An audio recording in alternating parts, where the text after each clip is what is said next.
Mes chers camarades, bonjour.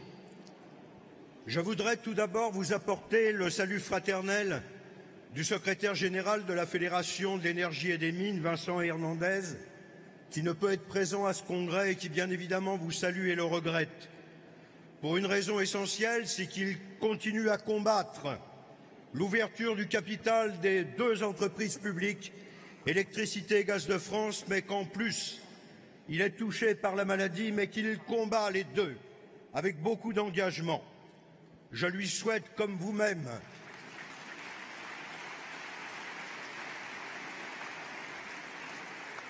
un rétablissement très rapide pour le retrouver à nos côtés dans les luttes qui sont engagées. Je voudrais vous apporter également le salut des camarades de l'Union départementale de Paris.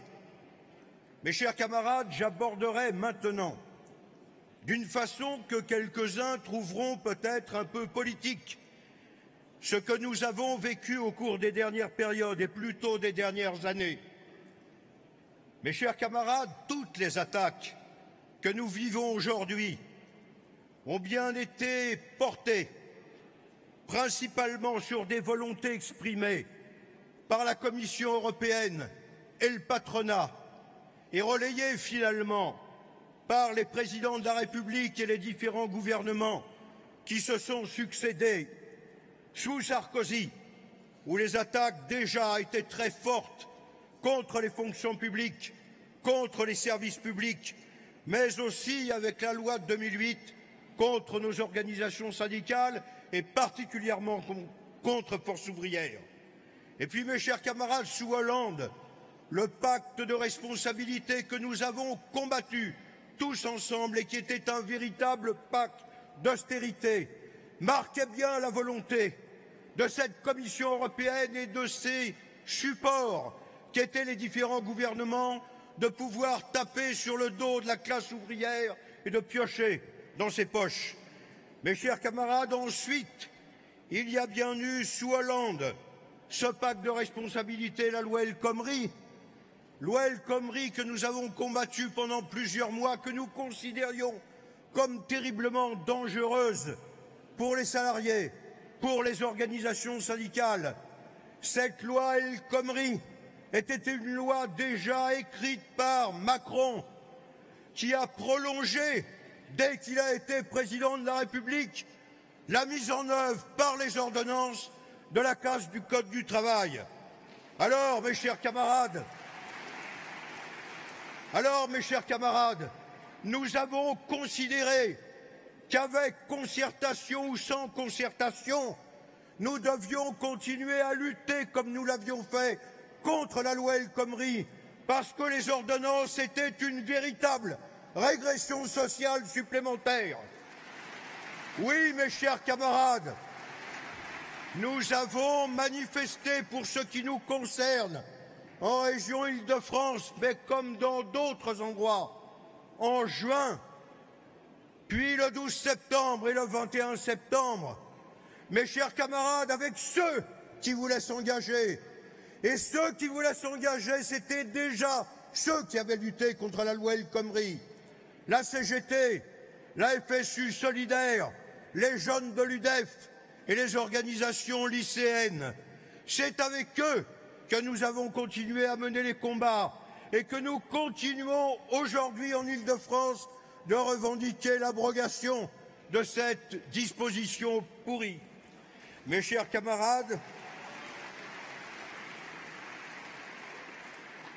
nous n'avons jamais, lors des réunions interrégionales, baissé sur des revendications qui étaient celles de Force ouvrière.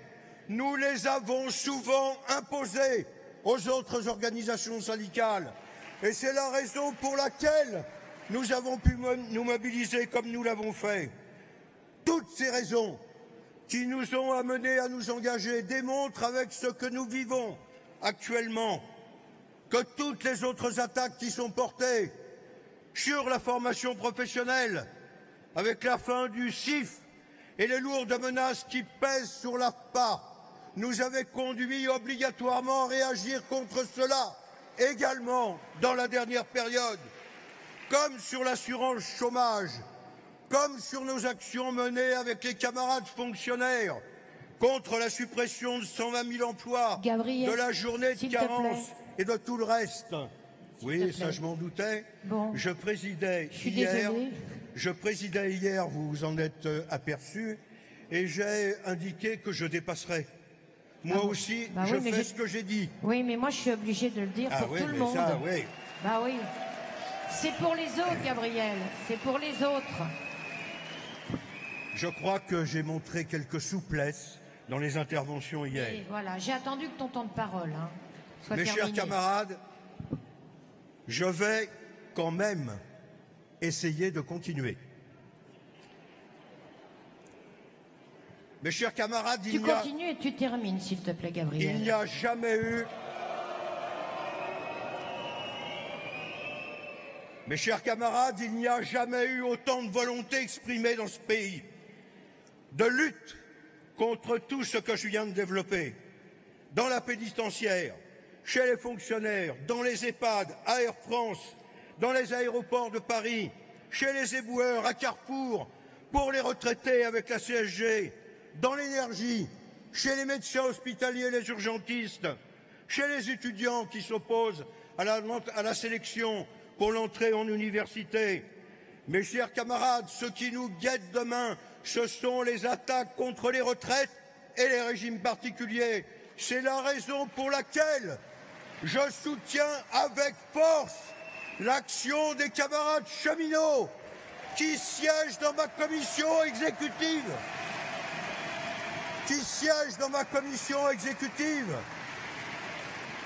Qui ont toujours été là et engagés avec nous pour combattre les ordonnances et la loi El Khomri.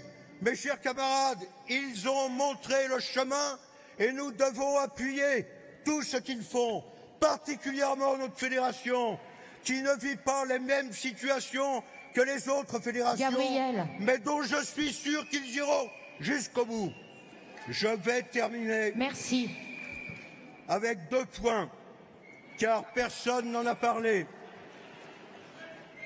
Le 1er mai, c'est demain, mes chers camarades.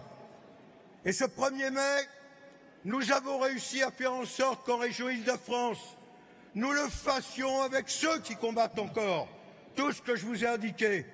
Et nous manifesterons l'après-midi dans une manifestation commune avec la CGT, la FSU, les jeunes et solidaires pour marquer nos positions.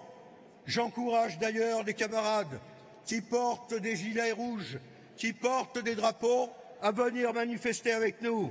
Mes chers camarades... Gabriel, s'il te plaît, tu peux terminer maintenant? Oui, je vais terminer. Ça fait 3 minutes. C'est mon dernier point. Ah, je pensais que j'avais fait plus. C'est mon dernier point. Mes chers camarades, le 1er mai n'est qu'un engagement avant de considérer que ce congrès devra se prononcer d'une façon très forte sur ce qui m'apparaît comme déjà étant de l'interprofessionnel, avec tous les secteurs touchés, qui sont engagés, qui se battent tous les jours. Oui, mes chers camarades, je pense qu'il faut aller vers la grève interprofessionnelle, reconductible par les assemblées générales. C'est comme cela. C'est comme cela.